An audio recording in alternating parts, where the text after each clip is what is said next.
Howdy ho, neighborinos. Once again, your cybersecurity pal is here with yet another portion of mind-altering security goodness. Wait a minute, I know what you're thinking right now. Keith, you ruggedly handsome guy, you! I know you've got new kitties in the house, but even you aren't shameless enough to bring one of them onto the camera to have us go gaga over them, are you?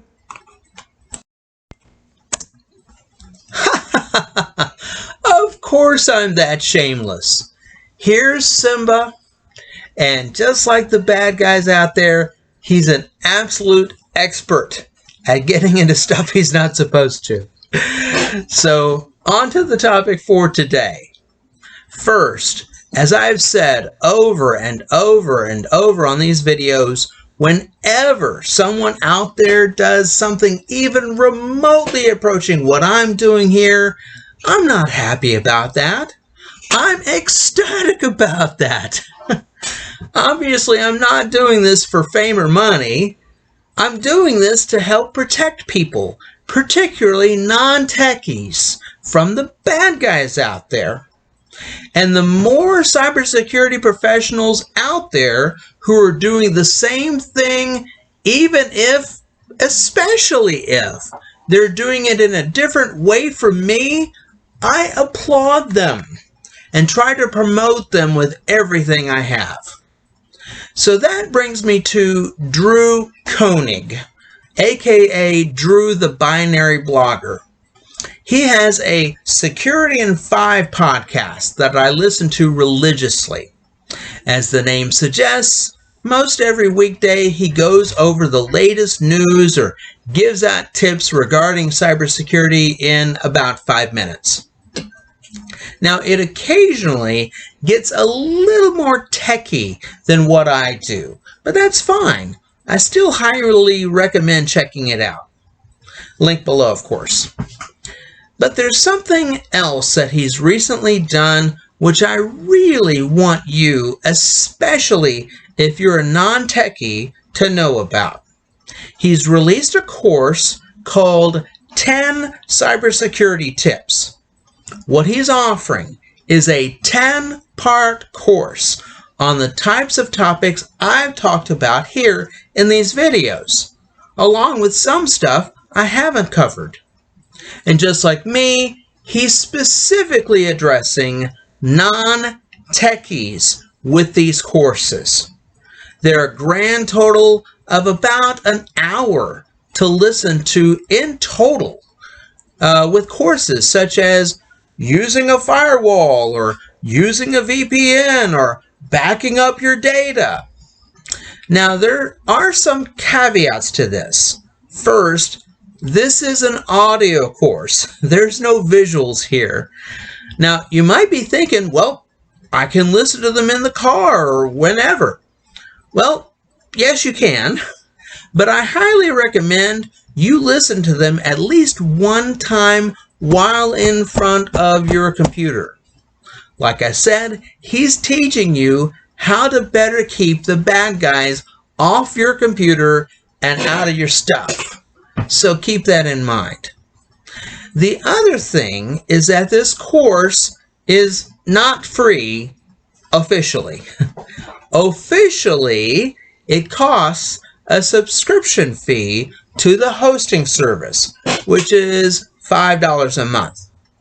However, I need to point out that you can get a trial of the service for 3 days at no cost. Now, I can't officially recommend that you sign up for the trial, go through Drew's course, and then cancel the trial after you're done. But again, I have to point out his entire course is just an hour and some change. So if, hypothetically, you did sign up for the trial, listen to the course, and then cancel, no one could stop you if you did that, hypothetically. But I heartily recommend that you check his course out from the link below. Now, on to the next topic. As your cybersecurity pal, I'm constantly listening to podcasts about this topic. What's the latest breach? And how do we think it happened? Spoiler alert, it probably happened because somebody clicked on a link. And one of the things that I've heard about over and over recently is what we call in the profession zero-day attacks. Keith, you promised us no techies with these videos! Well, I'm sorry, but this is a term you really need to be aware of. A zero-day vulnerability is a previously unknown exploit in the wild that exposes a vulnerability in software or hardware and can create complicated problems well before anyone realizes that something is wrong. What does this mean? Well, if, say, Microsoft finds out that there's a vulnerability in an open hole in Windows, and they realize that it's been open for days, weeks, months, or even years, or even worse, it might refer to an open hole that they discover just by the bad guys already exploiting it on people's systems. That's pretty much a worst case scenario for them and for us. So of course, they issue out a patch as fast as they can. Microsoft gets stuff like this, Apple gets them, Facebook gets them, and Google Chrome gets them. And Mozilla, the company who puts out Mozilla Firefox, the other browser, gets them. And that's what I'm going to talk about for just a moment. Vulnerabilities and attacks on your browser. Pretty much the only way to defend against these types of attacks is to update your browser as soon as a security patch for it comes out. Probably you're using Google Chrome, but if you're using Mozilla Firefox or Edge or any of those browsers, this applies to you too. Let me demonstrate how to update Chrome. Okay, so let's talk for a moment about updating Google Chrome, because obviously that's the most popular browser out there. Officially, theoretically, supposedly, Chrome will update itself. However, there are a couple of wrinkles to this. Number one, the browser, even if it downloads the update, it will not apply the update unless and until the browser is restarted. Just like you got to restart your Windows machine when it doesn't update, you got to restart your browser. You close all the windows of the browser and then you relaunch the browser. And unfortunately, a lot of people leave the browsers up and running and don't restart them for days or even weeks at a time. So that could be a problem. The other thing is you need to know how to manually check for updates on your browser. That's very important. I'll get to that in a moment. But let me show you what you need to be on the lookout for. Now, I don't have an update on Chrome right now, but I'll show you what to look for. You see up here in the top right corner, you see where my pointer is. You got these three dots here. You click on that. You got all these menu options here. And what you need to be on the lookout for is if this changes color or if there's any changes to it at all. It might look like this. It might actually have the word update. It might actually just be changed in its color. If you see any changes up there, you go ahead and click on that, and most likely it will tell you that you need to update your browser now. You click on that and it will restart your browser. Now, in my experience, yeah, it will close the windows, but it will bring those windows you were working on that you had open, it'll bring them right back up.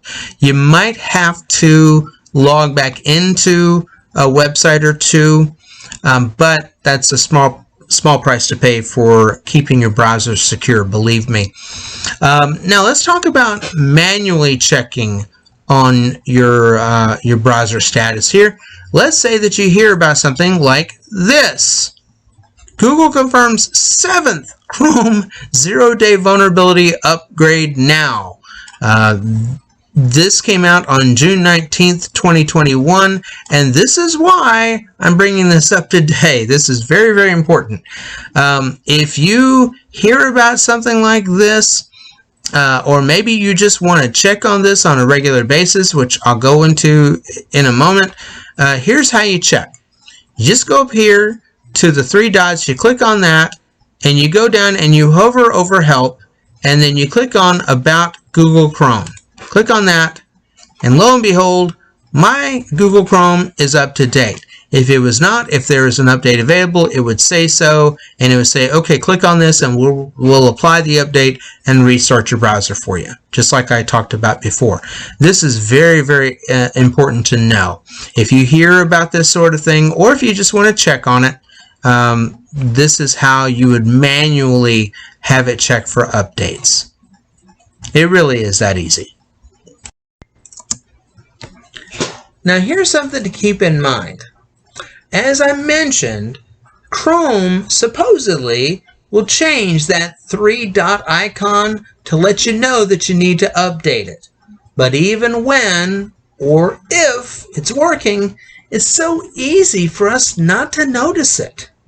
And if there's an update, it's really, really important that you get that done as soon as possible. I'm in this business, and I'm telling you that your browser is your window to the world, but it's also the world's window into you. A bad guy can bypass all your firewalls and compromise your computer in a hot second if the vulnerability is bad enough. Now, the last thing I want to do is to add more stuff for you to do on a regular basis. But this won't be that bad, I promise. In the past, I've always recommended that you use your anti-malware software to scan your computer once a week. But I'd also recommend that at the same time, you take just a second to see if your browser needs to be updated. You saw a moment ago how quick it can be, and it can spare you a much longer headache. Anyway, that's it for now. As always, if you want to be notified when I'm offering more cybersecurity goodness, then be sure to click the subscribe and bell button below. And as always, thanks so much for watching, and God bless.